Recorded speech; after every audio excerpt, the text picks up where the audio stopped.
And it's Travis Head. Hey, someone sent me Buzz Rossfield's number. Yeah. Welcome back to another episode of Day Sports, where we're not about the X's and O's, but the shows and goes.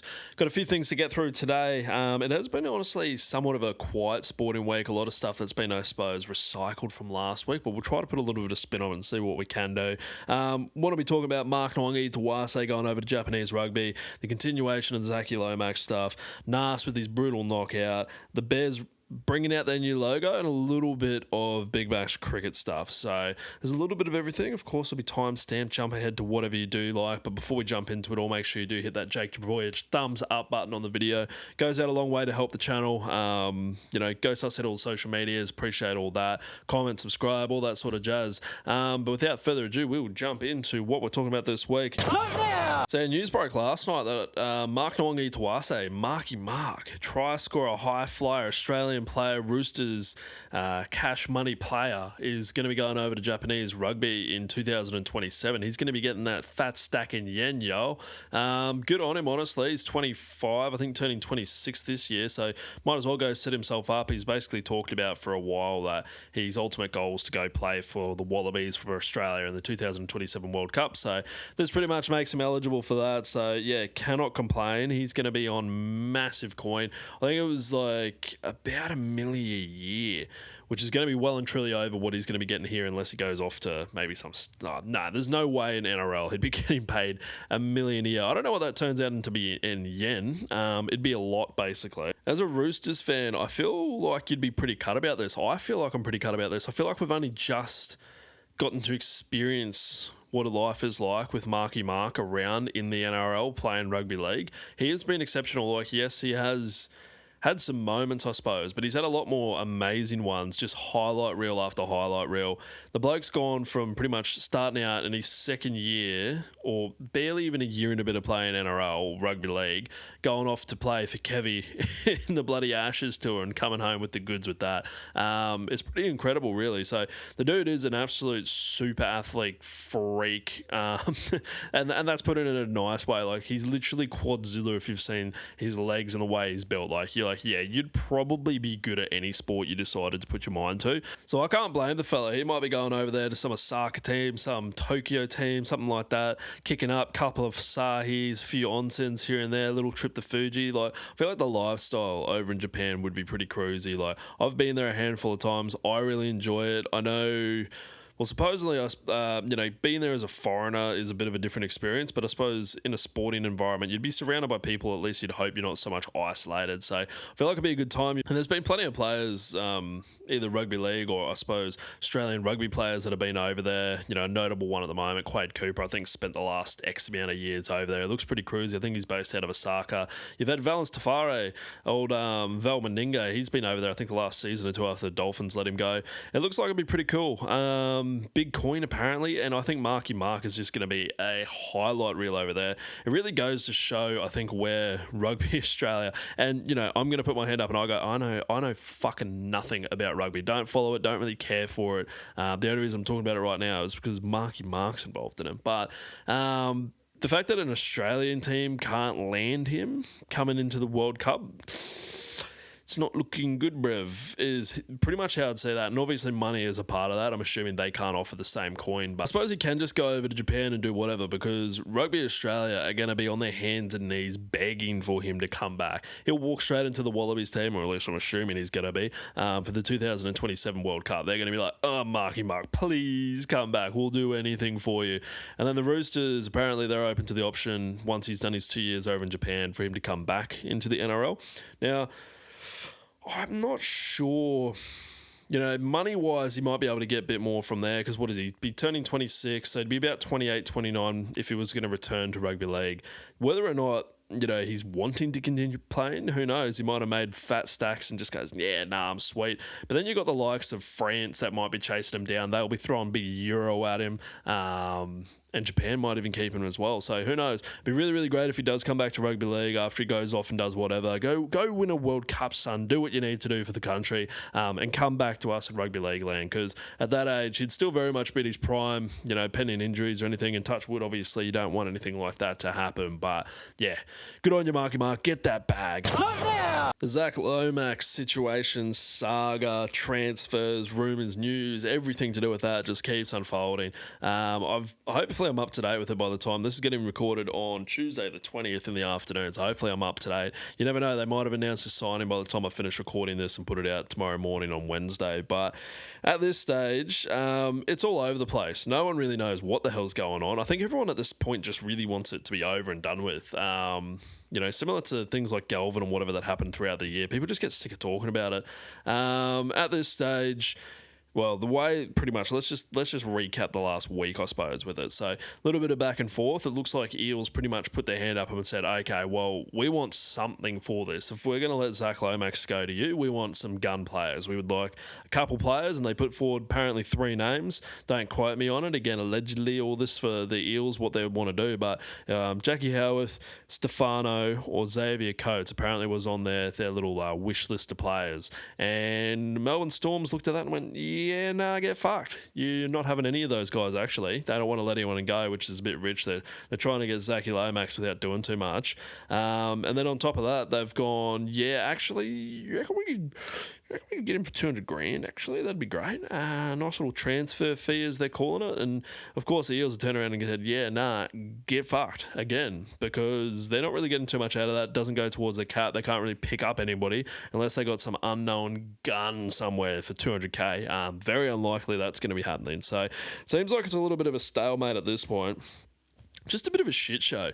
And then supposedly the NRL might even be stepping in to go, Eels, now you got to play nicely here. They're offering you money. You can't just refuse it. Like they're pretty much going to stick in there and go, well, that you can't refuse a reasonable offer. And it's like, what the fuck is going on? Like the backflip even from the NRL, the Eels are just in a weird spot because of this. Yeah, it is just a really, really bizarre situation. Like a couple of months ago, PVL sitting there going, if you leave, mate, that's it. 10 years, you're banned, no return, see you later. I feel sorry for you. You got ill advice, to the tune of, actually kind of feel a bit sorry for the bloke. Like if he does want to come back to, we'll straight up just inject you into one of the best clubs in the league. No worries at all. We're happy to have you, Zach. Thank you very much for returning.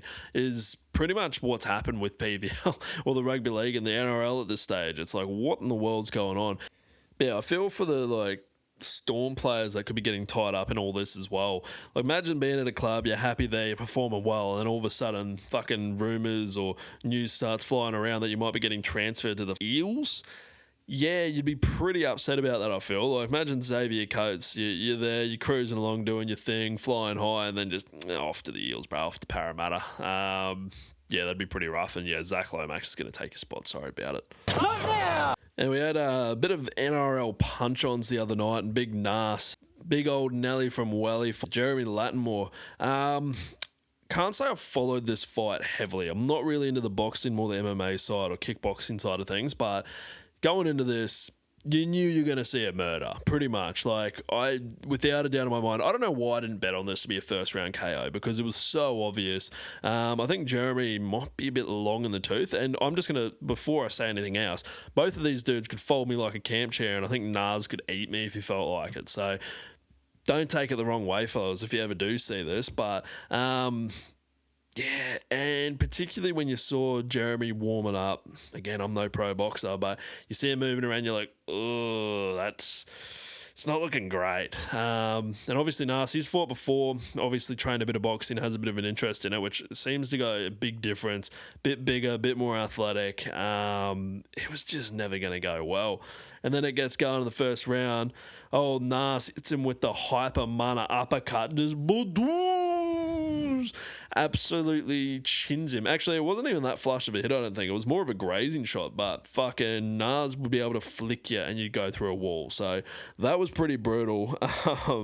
Yeah, like when you've got him rolling around in a balaclava, you know, before he comes out and that, you're like, that is a terrifying bloke. Like if I was in the ring, I would just go hide under it. Fuck it, I'm done. Run. Throw in the towel. I'm finished. He's a man mountain, looking scary as fuck. Flatlines him pretty much as he's walking out. Old Georgie Burgess gets up in his face, and that's a nice little showdown actually. Like, oh, those are two big boppers that might be able to throw some leather around. I like it. And Nas in the post-fight press conference is like, I want to take on the whole NRL division, and I like that. I like that idea. If it wasn't a few years past, G-Train would be the perfect opponent. Bloke can take punishment and dish it out, and I reckon he'd be able to get it done over Big Nas. But there really just needs to be like a rugby league fight night, like whether it's ex-players, current play, like can't obviously be too close into preseason.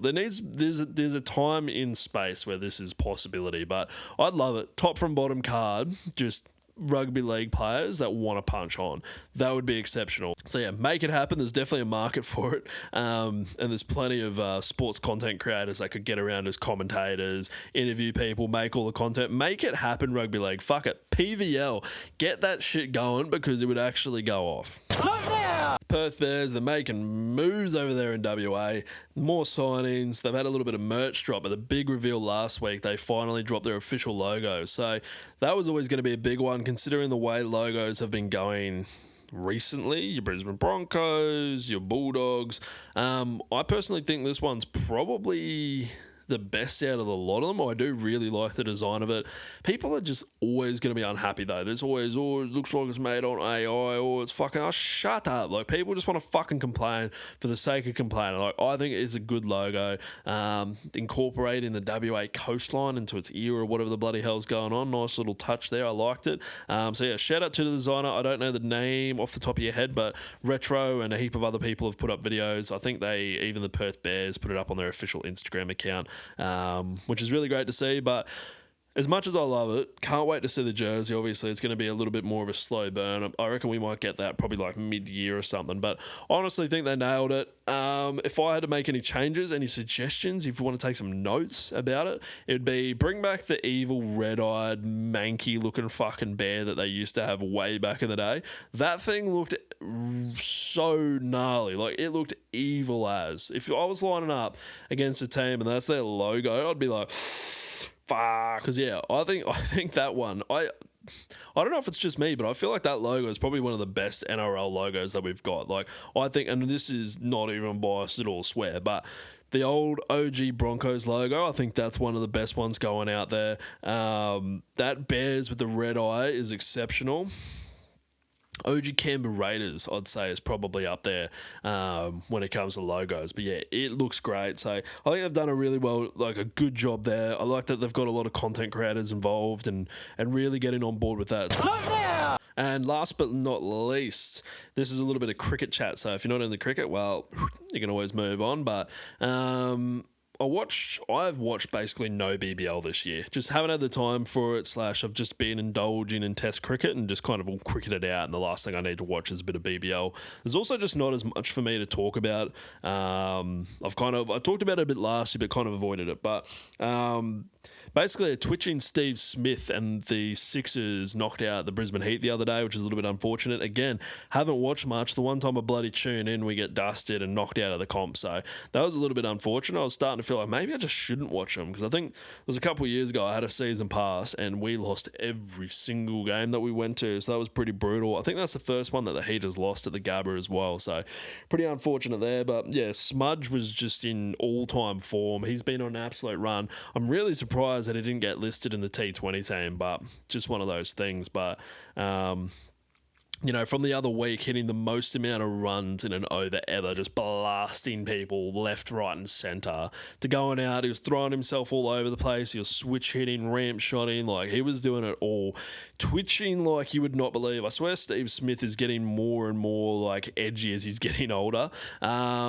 To be fair, it did look like there was some fuckwit in the crowd trying to put him off, but the little word that he had to the umpire, particularly to Uzi Khawaja, where he's sitting there going, no, I don't know what colour shirt it was, but along the lines of, if old mate in the red or the grey shirt could fuck off, that'd be great. So yeah, classic smudge, just put off. Everyone's first reaction was Goxie involved again? Is he there looking around as in his Brisbane Heat shirt? But no, wasn't him for once, which is good. But yeah, smudge versus the crowd is something that I'm really starting to come to enjoy, and I feel like these sort of reactions from him, while they are hilarious, I think they're going to become a little bit more of a trend for when he's playing away, particularly in your England's places like that. People are going to be behind the side screen or near the side screen just being pissed, doing anything to put Smudge off, and honestly, you probably need to, because that man has just been in unreal form, particularly in the T20 scene. Like, the things that he's able to do, the runs he scores, like, they wouldn't have won without him the other night. But it's so good as well.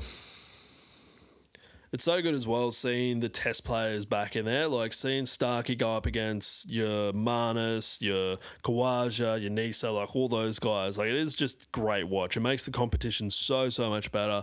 I know that we're never going to see them play an entire tournament just the way that our summer lines up and the schedule for the BBL, but it really is good, and it does show the quality. Like when you got your Smudges, your Starkeys, guys like that in there, they are head and shoulders over these other guys, and that's to be expected as well. But how good, like Starkey's in there fucking tearing people up, Forfers, Smudgy's out there hitting them all over the place, Uzi's going all right, Marnus is doing his thing. Like, it's great watching. Like, the idea of you got bloody, let's say Travis Head playing when he was playing for Adelaide, you got him lining up, coming in against Starkey or something, like that's just cinema right there. Love to see it. So I wish they were able to incorporate that a little bit more. The pay's not there, and that's, I think, just overall a bit of a disappointing thing, because it becomes this like really marketable thing. Oh, these big players are going to be in this, and they come and they can only play 1 or 2 games and they're gone. Like, they might help a team get to the final and not even play in the final. I think it was the Sydney Thunder, they announced bloody Pat Cummins, and then whoop, he never played, obviously, and that's no fault of theirs. He was injured and whatever else. It's a big part of their marketing. They're not able to fulfill on it. I think it'd be so much better if they were there the entire time.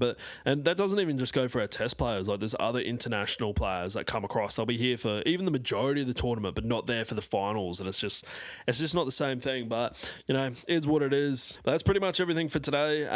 Again, if you got this far, thank you very much for listening. Make sure you hit like, subscribe, follow on the social media, and catch you guys next week.